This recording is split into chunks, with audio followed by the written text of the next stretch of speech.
गर्न थाले ऱ्यापको बाटोमा निरन्तर पाइला चाले एमिनेम जस्तो बन्न लामो कपाल खौरी फाले हिपहप ड्रेस अनि घाँटीमा सिक्री हाले भिटेन भनी आफूलाई ऱ्यापर्ने फुच्चे म बाल दिएन दुःख कसैले मलाई पुग्दैन दुःख पुग्न खोज्छु म मान्छे उपकारी होइन म काँदे ऱ्याप कसरी हाल्नुपर्छ मैले मजाले जाने भएको नभएको शब्द दिमागमा खाँदे म जहिले नि झ्याप ऱ्यापले नै माथे चोट खाएको 33 चोटि पुग्ने डरमा भागेको म पाउमाको 10 वर्ष बितिसक्यो नेपलाई मेरो बाउ बनाएको गन्ध आउँछ आज आफ्नै मनको पकेको घाउ बनाएको हिँड्दैछु म आफ्नै बाटो दुनियाँ सबै बौलिरहेछ पुग्दैछु म भुमरीमा सारा संसार बौलिरहेछ जोस मेरो ओसिसक्यो भाको कुर्सी खोसिसक्यो अलपत्रमा पढ्दैछु बाँकी सबले पोका खोलिसके ऱ्याप आने यहाँ थरी थरी छ जुझ्नुको लागि दिमागमा शब्द भरि छ मन दुखे भने मनबाट सरी छ सरी भने तर नदे मलाई धम्की डराउँदिन तेरो बाउ पञ्चायत या मन्त्री मेरो छेउमा नकरा बोल अलिक कम्ती सबैलाई मेरो कथा सुनाउँछु कुरा अब मेरो मायापट्टि घुमाउँछु ओठमा हाँसो र आँखामा आँसु केही पनि बोकेर हिँडी म राछु यतिकै ठिक छ अहिले म जान्छु यस्तै छ मेरो लफङ्गा पारा नराम्रो भन्नेको फुस्काउँछु दारा बाल्यकालदेखिको मिल्ने साथी हाम्रो मित्रता अरू सम्बन्ध भन्दा माथि हामी सहर घुम्न जान्थ्यौँ राति राति भागी भागी घरमा आमा बुवालाई ढाँटी मर्न र मान तयार एकअर्काको लागि सँगै सँगै बस्थ्यौँ स्कुल पढ्दा हामी दुवै नजानी यदि एउटा बिरामी जे पनि बान्ने हाम्रो राम्रो थियो बानी दर्शकबिन यहाँहरूलाई स्वागत छ। आज हामीसँग एकजना एउटा यस्तो ट्यालेन्ट हामी लिएर आएका छौँ हाम्रो अनलाइन टेलिभिजनमा। हामीसँग हुनुहुन्छ लाइनेक्स पवन भट्टराई। हजुरलाई स्वागत छ हाम्रो अनलाइन टेलिभिजनमा। धन्यवाद दाइ, तपाईँले टाइम दिनुभयो मलाई। एकदमै। अहिले हामी आरामै छौँ। अहिले कुन ठाउँमा छौँ ठ्याक्कै हाम्रो दर्शकहरूलाई बताइदिनुहोस् है। हामी अहिले सिक्किममा छौँ। सिक्किममा, भारतको सिक्किममा अहिले तपाईँ हुनुहुन्छ। कतिको नेपाली समुदाय छ त्यहाँ सिक्किममा? सिक्किममा निकै छ एकदमै। सबै त्यहाँको बोलचाल रहन सहन सबै नेपाली नै छ है, धेरै जसो? हजुर, नेपाली नै छ। नेपाली बाहेक त्यो अर्को कुन समुदाय त्यहाँ छ धेरै जसो? यहाँनिर हिन्दी छ। ठिक छ, हामी नेपालीहरू त्यहाँ छौँ होइन, धेरै नै। सबै आरामै छौँ, सबै आरामै छौँ। सिक्किम चाहिँ रमाइलो छ होइन? रमाइलो छ। हजुर। कुनै समय चाहिँ सिक्किम चाहिँ नेपालमा हुन्थ्यो भन्ने तिमीलाई थाहा छ कि छैन? पहिला हुन्थ्यो अरे, फेरि इन्डियाले यता क्याप्चर गरेर त्यस्तै जोडियो अरे भनेर सुन्थे।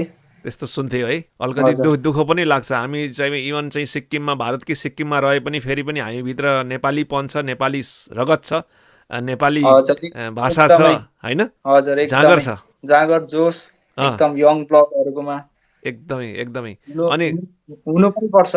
ओहो। अनि कतिको हामी चाहिँ नेपालतिर कतिको गइन्छ सिक्किमबाट? सिक्किमबाट गइरहेको हुन्छ सबजना नेपाल। एकदमै। गइरहेको।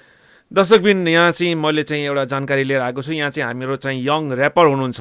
ऱ्यापर भनेपछि अहिले पछिल्लो समयमा चाहिँ जस्तै अब यमबुद्ध हुनुहुन्थ्यो, उहाँले हल्कै मचाउनु भएको थियो, उहाँ चाहिँ ऱ्यापरको किङ भनेर पनि मानिनुहुन्थ्यो होइन? त्यस्तै यहाँहरूलाई पनि यहाँबाट प्रोत्साहन मिलेर अहिले चाहिँ युवा ऱ्यापर हुनुहुन्छ। अब चाहिँ अलिकति एउटा ऱ्यापबाट सुरु गरिहालौँ। यहाँ दर्शकहरूको जिज्ञासा हुनसक्छ को रहेछ यहाँ चाहिँ भनेर होइन? एउटा चाहिँ ऱ्याप सङ यो मैले चाहिँ भर्खर लेखेको होइन, हिजो बेलुकातिर लेख्दै थिएँ। यसो हल्का लेखिरहन्छु म जहिले, ताजा एकदम नयाँ सबैजनाको लागि। सुन अब यहाँ नयाँ ऱ्यापर आएको छ, बल्ल बल्ल मेरो गीत गाउने बेला भएको छ। सुन मनको दुःख पीडा सबै घुम्नलाई गएको छ, सुन मेरो गीत जसलाई दुःख परिरहेको छ। यो जिन्दगी हो, यहाँ सुख मात्रै छैन, तर दुःखसँग डराउने मान्छे म होइन। त्यसैले गर्दैछु लामो सिडी चढ्दैछु, दिन अनि रात दुःखसँग लड्दैछु, अघि बढ्नु धेरै सङ्घर्ष गर्दैछु।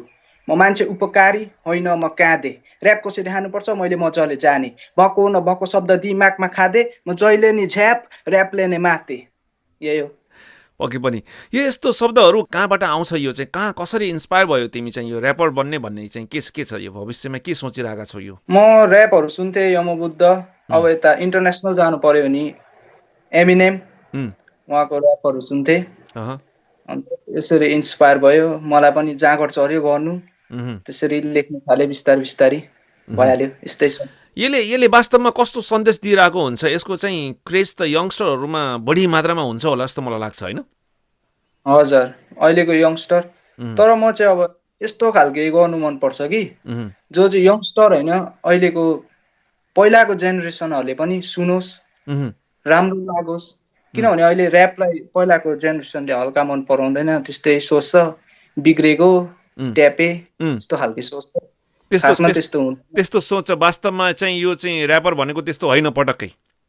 एकदमै होइन त्यो उहुँ, कोही होला त्यस्तो त्यस्तो कोही त्यो कोही होला। होला बिक्री तर पछिल्लो तर समयमा सबै यमबुद्धले लिएर आउनु भएको थियो धेरै कन्टेन्टहरू। उहाँ चाहिँ एउटा किङ नै, ऱ्यापरको किङ भनेर मानिन्थ्यो होइन। अब हजुर एउटा चाहिँ दुःखद खबर चाहिँ उहाँ चाहिँ अब एउटा चाहिँ त्यस्तो घटना घट्यो, उहाँ चाहिँ अब हामी माझ हुनुहुन्न होइन, अब कति वर्ष पनि भइसक्यो। तर तपाईँ उहाँबाट के इन्सपिरेसन के इन्सपायर तपाईँ हुनुभएको? एकदमै उहाँ एकदम उहाँको राइमहरू उहुँ, उहाँको फ्लो गाउने अहँ, उहाँ एकदम त्यो पुरा चिच्चाएर ला गर्ने खालके होइन उसले एकदम फ्लोमा मेलोडिजमा अहँ। गाउनुहुन्थ्यो एकदमै राम्रो उहाँलाई सम्झँदै उहाँको के एउटा चाहिँ उहाँकी शब्दहरूमा के एउटा चाहिँ भन्न चाहनुहुन्छ, सुनाइदिन चाहनुहुन्छ?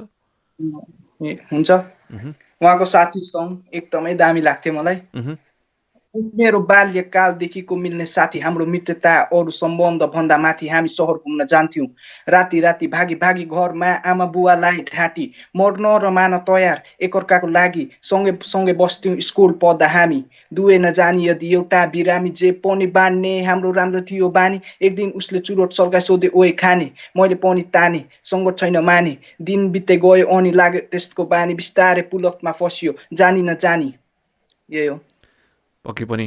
भनेपछि तपाईँलाई चाहिँ धेरै नै रुचि छ यहाँ चाहिँ, हजुर एकदम होइन? जोससँग एकदमै जोस हजुर जाँगरमा। अनि चाहिँ हजुर अहिले चाहिँ V10ले पनि त हल्का मचाइराख्नु भएको छ नेपालमा होइन? डह्रो मचाउँदैछ खतरा एकदम अहँ। भिटेन पनि अब खतरा लाग्छ अब V10लाई सम्झिँदै कुनै शब्दहरू?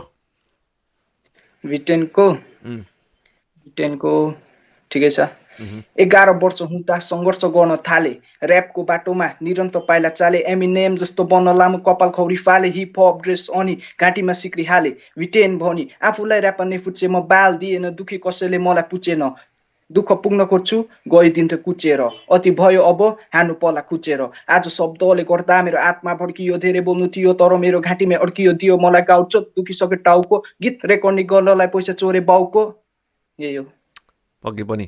भनेपछि यसले पक्कै पनि यहाँ देखाउँछ तपाईँभित्र एकदमै रुचि छ यसमा, तपाईँले चाहिँ यसभित्र एकदमै एकदमै गहिरो स्टडी गर्नुभएको छ। यसलाई चाहिँ हामीले के भन्ने, एउटा सिङ्गर हुन्छ, एउटा कलाकार हुन्छ, उसलाई भनिन्छ नि एउटा चाहिँ भगवान्को गिफ्ट हो गला भन्ने, यसमा चाहिँ त्यो कुराहरू रिलेटेड हुन्छ कि हुँदैन कि यो कसरी यसलाई चाहिँ हामीले मान्ने? यसलाई चाहिँ अब खास गरी चाहिँ खास भन्नुहुन्छ चाहिँ इन्ट्रेस्ट हो यो चाहिँ उहुँ, मान्छेलाई जेमा इन्ट्रेस्ट छ त्यसमा पस्यो भने एक दिन पक्कै पनि सक्सेस हुन्छ उहुँ।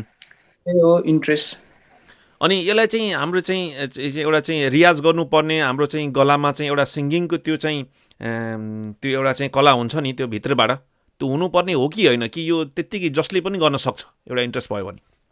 यो हुनुपर्छ आफ्नो भोकल पनि मिलाउनुपर्छ अहँ, तर अब पुरै दोहोरी जस्तो पुरा एकदम स्याहारेर चाहिँ गर्नु पर्दैन यो अहँ, हल्का हल्कै भइहाल्छ हल्का हल्कै भयो हुन्छ। तर इन्ट्रेस्ट तर चाहियो साह्रै भित्रबाट, छ इन्ट्रेस्ट इन्ट्रेस्ट चाहियो। चाहिँ भित्रबाट आउनु अनि हजुर शब्द पनि एकदमै इम्पोर्टेन्ट हुन्छ जस्तो लाग्छ मलाई चाहिँ, होइन? हजुर शब्द एकदमै इम्पोर्टेन्ट हुन्छ यसमा उम्, अरू अरू गीतमा 20वटा वर्डले गीत बनिन्छ भने यसमा कम्तीको पनि 200वटा अहँ, 250 300 400 वर्डहरू चाहिन्छ यो त्यति चाहिँ अलिक गाह्रै छ त्यति वर्डहरू चाहिन्छ। पछिल्लो समयमा त्यस केही ऱ्यापरहरूमा पनि यस्तो चाहिँ कहीँ अलिकति छाडापन आएको हो कि होइन, कस्तो लाग्छ? यो छ कोही बिग्रेको यस्तो अहँ, पाराले हो। तर यसमा चाहिँ एउटा राम्रो सबै राम्रो सबै उम्, राम्रो बाटोमा हिँड्ने व्यक्तित्व पनि छन्, जस्तै हजुर लागिराख्नु भएको छ होइन। अब यसबाट पनि हजुर एउटा चाहिँ केही सन्देशमूलक कुराहरू दिन खोजिएको हुन्छ कि कस्तो छ, यसले चाहिँ के भनिरहेको हुन्छ?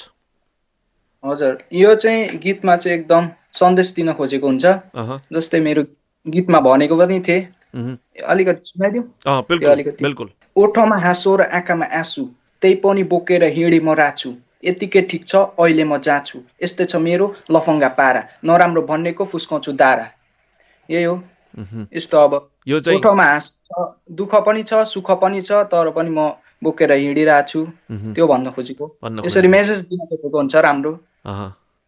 कति समय भयो त हजुर चाहिँ यसमा लागिरहेको? अलिक त धेरै समय भएको छैन कि कति कति भयो? मैले लागेको 3 महिना जस्तो भयो 3 महिना जति भयो। तर इन्ट्रेस्ट चाहिँ पहिलादेखि नै हो? हजुर पहिल्यैदेखि सानैदेखि इन्ट्रेस्ट थियो अहँ, सानैदेखि इन्ट्रेस्ट थियो। तर अब कस्तो हजुर। लाग्छ म चाहिँ यसमा गरेर अगाडि बढ्न सक्छु भन्ने एउटा चाहिँ कस्तो फिल भइरहेछ? अब राम्रै हुँदैछ अहिलेसम्म। मह्म, मैले त्यति गीत निकाल्नु पनि पाएको छुइनँ, एउटा निकालेँ। अह यो अहिले लकडाउन भयो त्यस्तै छ, अह स्टुडियो छैन खोलिएको। हजुर, अब गर्दैछु बिस्तारै बिस्तारै, हुन्छ। बिस्तारै त्यही बिस्तारै हुन्छ। गर्छु भन्ने आशै छ। मह्म, पक्कै पनि केही केही गर्छु भन्ने आशा छ होइन? हजुर हामी चाहिँ अहिले चाहिँ भारतको सिक्किममा छौँ, तर सिक्किममा हुँदैमा चाहिँ हाम्रो नेपालीपन एउटा चाहिँ हरेक कुराहरू होइन हुन्छ नि, त्यो कल्चर हजुर त्यो सबै कुराहरू एउटा नेपालकै यादमा चाहिँ हामी त्यहाँ रहिरहेका छौँ। तपाईँ मात्रै होइन, धेरै हजुर नेपालीहरू त्यहाँ हुनुहुन्छ, तर चाहिँ के गर्ने, अब जो मान्छे जहाँ छ त्यहाँ रहनु पर्यो होइन। तर हजुर चाहिँ फेरि पनि नेपालको माया, हरेक कुराहरू नेपालमा गइराख्ने हरेक रहन सहन, हरेक कुराहरू, कला होइन, संस्कृति सब थोक त्यहाँ नेपालीपन छ। हजुर एकदमै। गुड। अरू के भन्न चाहन्छौ यहाँ? पक्कै पनि यो मेसेजलाई लाखौँ दर्शकहरूले हेर्नुहुनेछ। म चाहिँ यस्तो मलाई अब म त्यस्तो ठुलो पनि होइन होइन, ठिक मह्म, ठिकैको भर्खर 16 वर्ष जस्तो पुग्दैछु। उम्, त्यस्तो केही एक्सपिरियन्स गरेको छुइनँ, तर मह्म, मेरो मनमा चाहिँ यस्तो लाग्छ, मान्छेमा जेमा इन्ट्रेस्ट छ त्यसमा जान दिनुपर्छ। उम्, अब फुटबलमा छ भने फुटबलमा घरबाट पनि फुटबलमा सपोर्ट गरिदिनु, मह्म, क्रिकेटमा छ भने, पढाइमा राम्रो छ भने पढाउनु त्यसलाई। उम्, अब पढ्नु मान्दैन, ऊ फुटबलमा इन्ट्रेस्ट छ भने पढाएर के गर्ने होइन, मह्म, उसलाई इन्ट्रेस्टै छैन, सक्दैन। त्यही कारण जेमा इन्ट्रेस्ट छ त्यसमा गर्नु, एक दिन पक्कै सक्सेस हुन्छ। फेलियर हुन्छ, म पनि थुप्रो फेल भएँ, मह्म, अहिले गर्दैछु, मह्म, सिक्दैछु अझै, त्यही हो। पक्कै पनि हाम्रो प्रयास भनेको यहाँ चाहिँ धेरै जस्तो अन्तर्वार्ताहरूमा, धेरै जस्तो अनलाइन टेलिभिजनमा कुनै चर्चित व्यक्तित्वहरूलाई ल्याउने, चर्चामा आएका व्यक्तित्व विशेषहरूलाई ल्याउने प्रयास भइरहेको हुन्छ। तर हाम्रो चाहिँ के हुन्छ भने अलिकति अगाडि बढ्ने एउटा चाहिँ चासो देखाउने भर्खर जस्तै जस्तै अब तपाईँको कुरा गर्ने हो भने अब भर्खर बाहिर आउँदै हुनुहुन्छ एउटा चाहिँ जोस जाँगरमा होइन, यस्तो व्यक्ति हजुर विशेषहरूलाई पनि हामीले ल्याउने प्रयास गर्छौँ। कस्तो लागिरहेको छ? एकदम खुसी लागिरहेछ। तपाईँहरू मिडियाहरू, यस्तै सोसियल मिडियाहरूले एकदमै ठुलो सपोर्ट, सबभन्दा ठुलो सपोर्ट गर्ने चाहिँ सोसियल मिडिया लाग्छ मलाई। मह्म, उहाँहरूलाई एकदम मनदेखि थ्याङ्क यू भन्न चाहन्छु। मह्म, अन्त त्यस्तै छ, मिडियाहरूकोमा यस्तो पावर छ जो चाहिँ कसैकोमा छैन, त्यस्तो चाहिँ मलाई लाग्छ। मह्म। पक्कै पनि हामीले यो हजुरको आवाज जो छ यो चाहिँ एउटा चाहिँ यो ऱ्यापरको जो हामी सुनिसकेका छौँ, फेरि पनि केही अरू पनि सुन्नेछौँ आफ्नै रचनामा। अरू केही कोही हाम्रो दर्शकहरूलाई सुनाउन चाहन्छौ? नाम मेरो पवन भट्टराई, अघि बढ्छु सबलाई हराई, रोक्न खोज्ने यहीँ लडाई, साथ दिने किन हुन्छ पराई, के गर्छु बस्दिन डराई, शब्द कौदा डरे कराई, पाकेछ शब्दमा निकाल्न खोज्दैछु मनको कुरा, यहाँनिर पोख्दैछु सुन्ने कोही छैन, एक्लैमा बुक्दैछु जिस्कास भने चाहिँ नमिठो टोक्नेछु, एक दिनमा त्यो आकाशमा पुग्नेछु। ऱ्याप आने यहाँ थरी थरी छ, जुझ्नुको लागि दिमागमा शब्दभरि छ, मन दुख्यो भने मनबाट सरी छ, सरी भने तर नदे मलाई धम्की, डराउँदिन तेरो बाउ पञ्चायत या मन्त्री, मेरो छेउमा नकरा बोल अलिक कम्ती, सबैलाई मेरो कथा सुनाउँछु, कुरा अब मेरो मायापट्टि घुमाउँछु। 16 वर्ष उमेर हिँडिरहेको थिएँ सिधा बाटो, अचानक मेरो साथीसँग म त घुम्न गएको, त्यति बेलै हाम्रो भेट भएको, मैले तिमीलाई हेरेँ त्यति बेलै माया लाग्यो, मरिसकेको मुटु फेरि बिस्तारै जाग्यो, तिम्रो लागि मेरो मुटुमा बोल्नु थाले आगो, त्यो आगो निभाउनु धेरैजना आए, मैले तिनीहरूलाई काँचे चबाएँ, अगाएँ मैले तिनीहरूलाई खाएर, राम्रै चल्दै थियो तिमीसँग माया लाएर, बिस्तारै बिस्तारै मलाई ऱ्यापपट्टि रुचि चल्यो, त्यसरी नै हाम्रो बिचमा अलिक दूरी भयो, के भएर हाम्रो माया हावासँग उडी गयो, बुझाउन खोज्दैछु अझै माया गर्ने गर्छु, तिम्रो माया पाउनुको लागि अझै पनि लड्ने गर्छु, केटीहरू पाउँछु मैले थरी थरी, तर तिमीलाई नै माया गर्छु भन्दैछु म घरिघरि। यही हो। यो चाहिँ आफ्नै शब्द उसमा थियो होइन? हजुर यसको मेरो लाइफ। आफ्नै लाइफको बारेमा। हजुर अनि यसको पुरा भिडियो पनि आइसकेको छ भनेर भन्नुभयो होइन? यसको भिडियो आउँदैछ, मैले गर्दैछु, यो लकडाउनले गर्दा अलिकति उयो भएको छ कि। लकडाउनले गर्दाखेरि अलिकति ढिला भएको छ, तर एउटा चाहिँ हजुर अलरेडी आइसकेको छ हजुर तपाईँको युट्युबमा पनि आइसकेको छ एउटा गीत होइन? हजुर एउटा आएको छ सङ्कट छ भन्ने, त्यो चाहिँ अलि यहाँ सुनाइसकेको होइन पहिला? अघि सेकेन्डमा गएको थिएँ, त्यही त त्यही हो। ठिक छ। अब अलिकति अब के छ भने अब खास गरेर अब चाहिँ यो ऱ्यापरको करियर कस्तो होला, यसलाई चाहिँ कसरी अगाडि बढाउन सकिन्छ, जो ऱ्यापरमा लाग्नुभयो साथीहरू उहाँहरूको भविष्य देख्दाखेरि कस्तो लाग्छ? यसमा सक्सेस पाइन्छ? सक्सेस त छ यसमा, मह्म, तर अलिक गाह्रै छ यो ऱ्याप फिल्डमा लागेर, मह्म, म्युजिकमा लागेर मह्म, भने जस्तो हुँदैन, चाहेको बेलामा पैसा नहोला, मह्म, कुनै गीत हिट भइदेला कुनै गीत नभइदेला, मह्म, त्यही कारण गाह्रो छ, तर हुन्छ सक्सेस, मह्म। जोस हुनु पर्यो, आँट हुनु पर्यो। यो यमबुद्धलाई मैले फेरि नि सम्झिन चाहेँ। उहाँ चाहिँ अब त्यस्तो एउटा घटना घट्न गयो होइन, तर चाहिँ हजुर त्यस्तो त्यो सुन्दाखेरि चाहिँ म पनि लाग्यो होइन, एउटा चाहिँ हामीले चाहिँ एउटा ठुलो ऱ्यापरलाई गुमायौँ। तर हजुर तपाईँलाई कस्तो लाग्छ, के भएको होला, किन हामी चाहिँ गुमाउनु पर्यौँ, उहाँको के कमी कमजोरीहरू थियो कि यसमा भन्ने कस्तो लाग्छ? कमी कमजोरी त थिएन, उहाँ एकदम लिजेन्ड मान्छे, लिजेन्ड। मह्म, उहाँको सबै एकदम खतरा थियो। मह्म, केही भयो होला टेन्सन, घरको केही मह्म। होला, केही टेन्सन भएको कारणले चाहिँ त्यस्तो होइन, त्यस्तो कारणवश। डिप्रेसन, केही डिप्रेसन भयो जस्तो लाग्यो मलाई चाहिँ। त्यस्तो कुराहरू त्यसरी बुझ्यो होइन। अरू कुनैको जस्तो लाग्छ जसबाट तिमी इन्सपायर भयो, अरू अरू कुनै? अरू लौरेको सुनाइदिन्छु। हुन्छ। एउटा निस्केको थियो ऱ्याप, मह्म, गणेश, एफटी गणेश भनेर। सबै हो लौरे भन्ने कि मह्म, त्यो त्यस्तो थाहा छैन, मह्म। अलिअलि सुनाइदिन्छु। हुन्छ। 22 वर्ष ठिटो म, 32 चोटि चोट खाएको, 33 चोटि पुग्ने डरमा भागेको म पाउसमाको। 10 वर्ष बितिसक्यो नेपपलाई मेरो बाउ बनाएको। गन्ध आउँछ आज आफ्नै मनको पाकेको घाउ गनाएको। हिँड्दैछु म आफ्नै बाटो, दुनियाँ सबै बौलिरहेछ। पुग्दैछु म भुमरीमा, सारा संसार बौलिरहेछ। जोस मेरो ओसिसक्यो, भएको कुर्सी खोसिसक्यो। अलपत्रमा पर्दैछु, बाँकी सबले पोका खोलिसके। यही हो। पक्कै पनि हामीले यहाँ धेरै कुराहरू जोडिसकेका छौँ। हामीसँग हुनुहुन्छ पवन भट्टराई, जो अहिले चाहिँ ऱ्यापरमा चाहिँ निकै नै उत्साह भएर लाग्नु भएको छ। पक्कै पनि यहाँको भविष्यको हामी शुभकामना पनि दिन चाहन्छौँ। निरन्तर यसमा लागिरहनु होला। राम्रो छ तपाईँको भोकल अनि शब्दहरू, आफ्नो शब्द रचनामा एउटा चाहिँ मेसेज दिन खोजेको छ। यहाँ ऱ्यापर भन्दैमा धेरै छाडा अलिकति धेरै डिफ्रेन्ट पनि हुन सक्छन्, तर चाहिँ केही राम्रो यसमा चाहिँ शब्दहरू चयन गरेर चाहिँ अगाडि बढ्ने यहाँ चाहिँ हाम्रा युवाहरू पनि छन् होइन। जस्तै एक्जाम्पल हाम्रो अगाडि नै पवन भट्टराई हुनुहुन्छ होइन। पक्कै पनि अब यो चाहिँ हामी एकदम यो अन्तर्वार्ताको अन्तिमतिर पनि छौँ होइन। अब हाम्रो लाखौँ दर्शकहरूलाई अन्तमा कस्तो मेसेज दिन चाहनुहुन्छ? सबैजनालाई त्यही भन्छु, सबैजनालाई सपोर्ट गरिदिनु होला। ट्यालेन्ट भएको मान्छेलाई सपोर्ट गरिदिनु होला। मह्म, कोही होला बिग्रेको, यस्तो ऱ्यापलाई सपोर्ट गरिदिनु होला। स्पेसली नेपाली ऱ्याप चाहिँ अहिले चाहिँ त्यस्तो माथि दर्जामा पुगेको छैन। खास भन्नु हो भने चाहिँ मह्म, अब यसलाई सबै मिलेर इन्टरनेसनल्ली बनाउनु पर्छ। सपोर्ट गरिदिनु होला, सबैजना मन पराइदिनु होला। कोही होला त्यस्तो बिग्रेको, तर सबै त्यस्तो बिग्रेको चाहिँ हुँदैन। मह्म, अनि ऱ्यापलाई मात्रै होइन, अरू अरू फिल्डलाई पनि, मह्म, मलाई मात्रै सपोर्ट गर्नु भनेको पनि होइन, सबैजनालाई सपोर्ट गरिदिनु, ऱ्यापलाई सपोर्ट गरिदिनु, ऱ्यापरहरूलाई सपोर्ट गरिदिनु। मह्म। त्यही हो। पक्कै पनि। अब कुनै अन्तमा कुनै तपाईँलाई लाग्छ कि यो कुराहरू मलाई सोधिएको भए यसको म चाहिँ यस प्रश्नको म उत्तर दिन्थेँ भन्ने केही कुराहरू तपाईँलाई लागेको छ भने त्यो पनि भनिदिनु होला। अब त्यस्तो केही त छैन। अब त्यही भन्न चाहन्छु सबैजनालाई, अहिले कोरोना भन्ने एउटा जन्तु हो कि के हो, यसलाई अब के भन्नु, मह्म, हावामा के हो पनि, यो चाहिँ ग्यास जस्तो निक्लेको छ, के हो मलाई पनि थाहा छैन। केही यसको योसँग बारेमा बात- केही ऱ्याप त बनाएको छैनौ? ऱ्याप त छैन मैले बनाएको, मह्म, अरू कसले बनायो होला। मह्म, अनि सबैजना घरमा बस्दिनु, सेफ बस्दिनु। अह, लडिरहेछ, देश लडिरहेछ सबसँग, यो एक दिन सफल हुन्छ।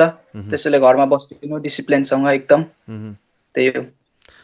अब चाहिँ भोलि पर्सि निस्किनु। हो पक्कै पनि हामी चाहिँ अब हामी अन्त्यमा छौँ। तपाईँ चाहिँ अहिले चाहिँ भारतको सिक्किममा हुनुहुन्छ। फेरि पनि नेपाली माया, नेपाली मुटु, नेपाली समुदाय त्यहाँ छ। जब नेपालको बारेमा हामी सुनिन्छ, कहिले सीमा विवाद भनिन्छ, कहिले के भनिन्छ, त्यस्तो समयमा कस्तो समर्थन आइरहेको हुन्छ त्यहाँबाट आफूले बुझ्दाखेरि? यहाँबाट त खै त्यस्तो म ध्यान पनि दिदिनँ, त्यस्तो त्यो हुँदै गर्छ। जति कुराहरू बाहिर मिडियाहरूमा सुनिन्छ त्यति त्यहाँ बेसिकली त्यहाँ रहेको मान्छेलाई यो कुराहरूको जानकारी नै हुँदैन होइन। उल्टा उल्टा पनि भनिदिन्छ कि कतिले चाहिँ, त्यही त। त्यसले फेरि मान्छे भड्काइदिन्छ।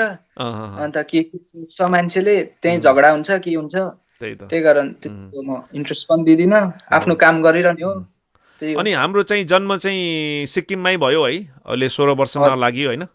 तर हजुर त्यहाँको समुदाय, बाबा आमा सबै हाम्रो चाहिँ परिवार, अब यो यति राम्रो नेपाली चाहिँ इभन भारतमा रहेर पनि कति नेपालीहरू चाहिँ अरू अरू ठाउँमा भारतको हिन्दी बोल्नुहुन्छ, नेपाली बिर्सेको जस्तो लाग्छ कि।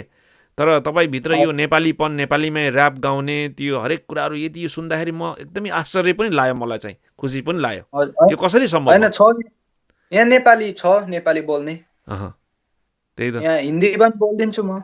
अँ केही छैन तर होइन नेपाली मलाई खुसी एकदम लाग्छ हिन्दीमा पनि बोल्ने तर मैले चाहिँ धेरैलाई नोटिस गरेर आएको हुन्छु कि हाम्रो चाहिँ जो छ जेनेरेसनहरू होइन इन्डियामा धेरै ठाउँमा सेटल भएको छ तर उहाँहरूका छोरछोरीहरूलाई हेर्ने हो भने वास्तवमा उहाँहरू हिन्दी बोल्छन् नेपाली बोल्न चाहिँ लजा जस्तो गर्ने नेपाली बोल्न नचाहने होइन त्यस्तो पनि छ नि त पाराहरू होइन छ त्यस्तो पनि तर त्यस्तो होइन आफ्नो जे भाषा छ त्यसलाई किन किन चाहिँ शर्माउनु आफ्नो जे छ त्यो देखाउने त हो ओहो झन् अझै गर्व हुनुपर्ने हो पक्कै मलाई चाहिँ पनि त्यस्तो लाग्छ पक्कै पनि भनेपछि एउटा चाहिँ नेपालीपन नेपाली मुटु आफ्नो भाषाको लागि सदा सदा माया छ होइन जहाँ रहे पनि होइन हजुर पक्कै पनि एकदमै पक्कै पनि हस् त यहाँलाई चाहिँ धेरै धेरै शुभकामना यसमा निरन्तर लाग्नु होला आफ्नो पढाइको पनि विशेष ध्यान दिनु होला र ऱ्यापरमा यसमा करियर बनाउने भनेर तपाईँ अगाडि बढ्नु भएको छ नयाँ नयाँ हजुर आफ्ना चाहिँ विचारहरू शब्दहरू नयाँ नयाँ ऱ्यापर्स गीतहरू सङहरू जे पनि भनिन्छ नि त्यो कुरालाई पनि लिएर आउने प्रयास गर्नु होला यो भिडियोलाई हामीले पक्कै पनि लाखौँ दर्शकहरूमा पुर्याउने प्रयास गर्नेछौँ